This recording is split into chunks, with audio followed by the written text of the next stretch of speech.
कहानी की शुरुआत होती है साइबेरिया के एक कैंप में, जहां सैकड़ों जर्मन लोगों को बंदी बनाकर रखा गया था। हालांकि वहां सुरक्षा के लिए कोई गार्ड्स नहीं थे, पर फिर भी कोई यहां से भागने की जुर्रत नहीं करता था। असल में अगर कोई भाग भी निकला तो वो आर्कटिक सर्कल की हड्डियां जमा देने वाली ठंड में कुछ दिन से ज्यादा जिंदा नहीं रह पाएगा। पर वहाँ एक सिपाही था जो किसी भी तरह से छूटकर अपनी पत्नी और बेटी के पास वापस लौटना चाहता था। उसका नाम था क्लेमेंस फोरेल और एक दिन उसे भागने का मौका मिल ही गया। रात को वो चुपके से कोयले की गाड़ी में चढ़ गया और जब गाड़ी चली तो वो सितारों से भरा आसमान देखकर बेहद खुश हुआ। पर अचानक गाड़ी बीच में ही रुक गई और क्लेमेंस ने चुपके से बाहर निकलकर देखा, पर तभी एक सोवियत सिपाही ने उसे देख लिया और उसे पकड़कर एक सीवर में कैद कर दिया गया। ऊपर से जोरदार बरसात शुरू हो गई, पर इसके बावजूद भी क्लेमेंस पूरे 3 दिन तक बिना खाए पिए वहीं डटा रहा। इसके बाद जेल के वार्डन ने उसे रिहा करके कहा कि तुम्हारे साथी तुम्हारा इंतजार कर रहे हैं। आखिरकार जब क्लेमेंस सुरंग में पहुंचा तो उसने देखा कि उसके साथी बहुत गुस्से में थे और वो हाथों में हथियार लिए उसका इंतजार कर रहे थे। असल में क्लेमेंस के भागने की वजह से उन सभी को 3 दिन तक भूखा रखा गया था। तभी अचानक उन्होंने क्लेमेंस पर हमला कर दिया और उसे कुत्तों की तरह पीटा।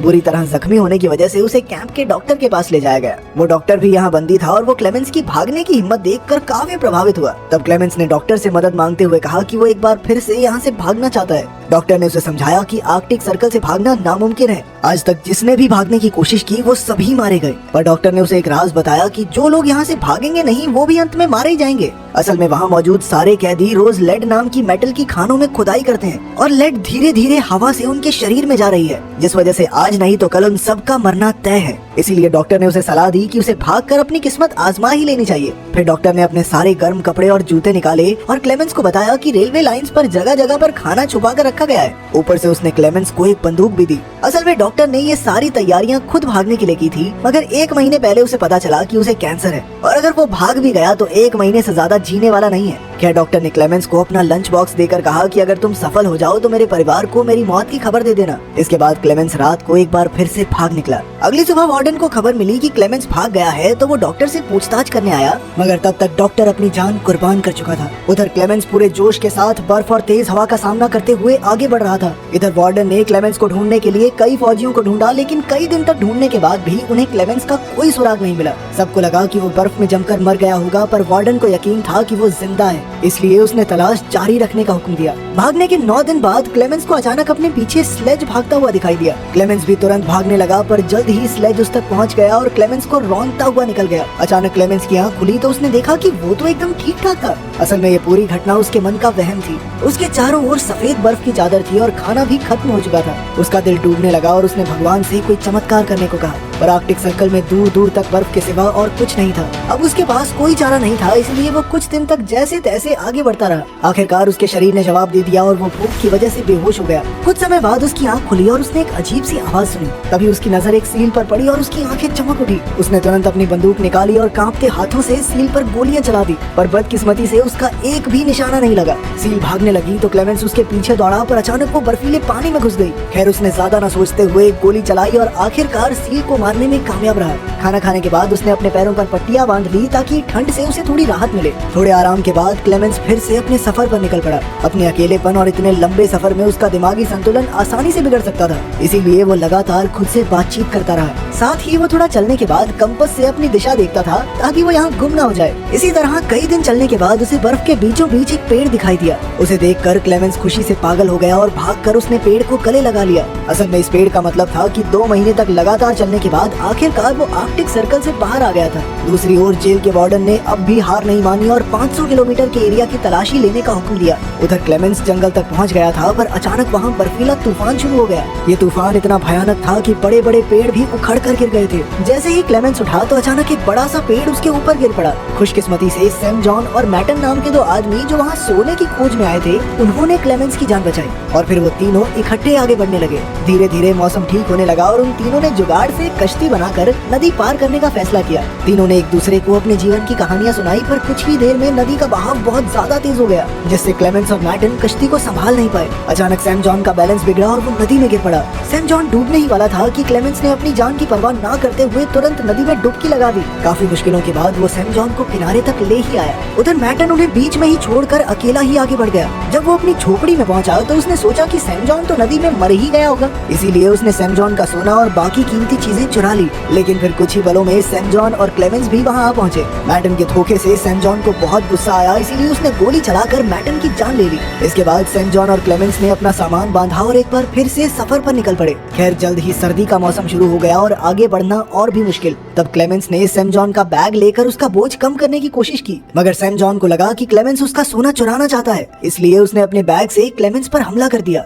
इस वजह से क्लेमेंस बेहोश हो गया और जब उसकी आंख खुली तो उसने देखा कि भेड़ियों का एक झुंड दौड़ता हुआ उसकी तरफ आ रहा था। क्लेमेंस तुरंत एक पेड़ पर चढ़ने लगा, पर भूखे भेड़िए उसकी पैंट से उसे नीचे खींच रहे थे। बहुत कोशिशों के बाद वो छोटा सा पेड़ ही नीचे गिर गया और अब क्लेमेंस की मौत उसके सामने खड़ी थी। तभी अचानक गोलियां चलने की जोरदार आवाज आई, जिसमें सभी भेड़िए मारे गए। असल में इस इलाके के चरवाहों ने क्लेमेंस की जान बचाई थी। वो क्लेमेंस को उठाकर अपने गांव में ले गए, जहां कई चरवाहों ने उसका इलाज किया। उनकी मदद से क्लेमेंस का शरीर जल्द ही एकदम ठीक हो गया और इतने समय बाद लोगों से मिलने पर उसे बहुत खुशी हो रही थी। कई चरवाहों से उसकी दोस्ती हो गई, पर जल्द ही जेल के वार्डन का भेजा हुआ नोटिस वहाँ भी पहुँच गया, जिसके मुताबिक जो भी क्लेमेंस को पनाह देगा वो जान से हाथ धो बैठेगा। इसलिए मजबूरन क्लेमेंस को वहाँ से निकलना पड़ा। जाने से पहले चरवाहों ने उसे काफी सारा खाना और एक शिकारी कुत्ता तोहफे में दिया। अब घर लौटने के इस सफर में उसका एक साथी भी था, इसीलिए क्लेमेंस को अकेला महसूस नहीं हुआ। इसी तरह वो दोनों लगभग 1 साल तक आगे बढ़ते रहे। एक दिन वो एक लकड़ी की मिल के पास पहुंचे, जहां क्लेमेंस का कुत्ता खाने की खोज में भागा, पर कुछ कर्मचारियों ने उसे भगा दिया।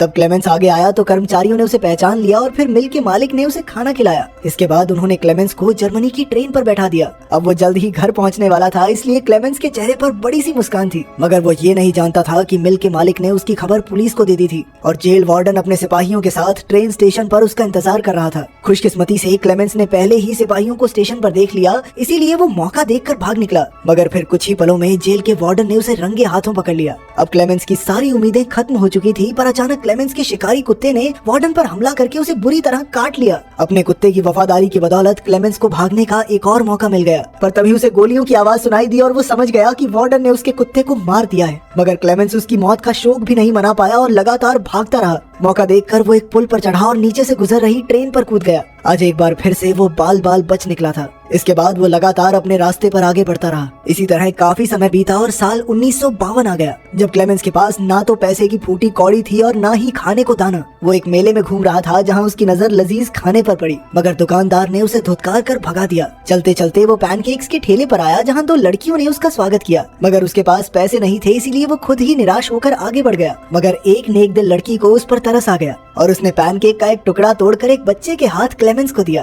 पहले तो क्लेमेंस हिचकिचाया, पर फिर उसने पैनकेक लेकर खा ही लिया। खैर तभी एक यहूदी आदमी ने सब कुछ देख लिया। इधर क्लेमेंस चलते चलते एक चर्च में पहुंचा और उसने हाथ जोड़कर भगवान से प्रार्थना की। वो यहूदी आदमी भी उसके पीछे पीछे यहाँ तक आ पहुंचा, पर उसने क्लेमेंस को पुलिस के हवाले नहीं किया। असल में वो भी कुछ समय पहले एक वॉर प्रिजनर रह चुका था, इसीलिए वो क्लेमेंस की हालत समझ सकता था। वो क्लेमेंस को अपने घर ले आया, जहाँ क्लेमेंस नहा धोकर अपने पुराने रूप में वापस आ गया। यहूदी आदमी ने उसे एक पासपोर्ट और कुछ कागज भी दिए, जिससे क्लेमेंस का दिल भर आया। आखिरकार पासपोर्ट लेकर क्लेमेंस सोवियत सरहद के पार पहुँच गया और फिर थोड़ी पूछताछ के बाद उसे जाने दिया गया। क्लेमेंस को इतनी खुशी हुई कि उसे जानबूझकर अपनी हंसी रोकनी पड़ी। आखिरकार अब वो आजाद हो ही गया था, मगर जैसे ही वो सुवा पुल के बीच पहुंचा तो उसके चेहरे पर चमचमाती रोशनी आई और तभी उसके सामने जेल का वार्डन आ गया। उसे देखकर क्लेमेंस के होश उड़ गए और उसने पीछे मुड़कर देखा कि वो अब भी सोवियत जमीन पर ही था, जिसका मतलब ये था कि वार्डन अब भी उसे गिरफ्तार कर सकता है। अब क्लेमेंस का दिल डूब गया, क्योंकि उसकी इतने सालों की कड़ी मेहनत के बाद अब आजाद होने की चाहत मिट्टी में मिल रही थी। पर अचानक उसने देखा कि वार्डन उसके रास्ते से हट गया।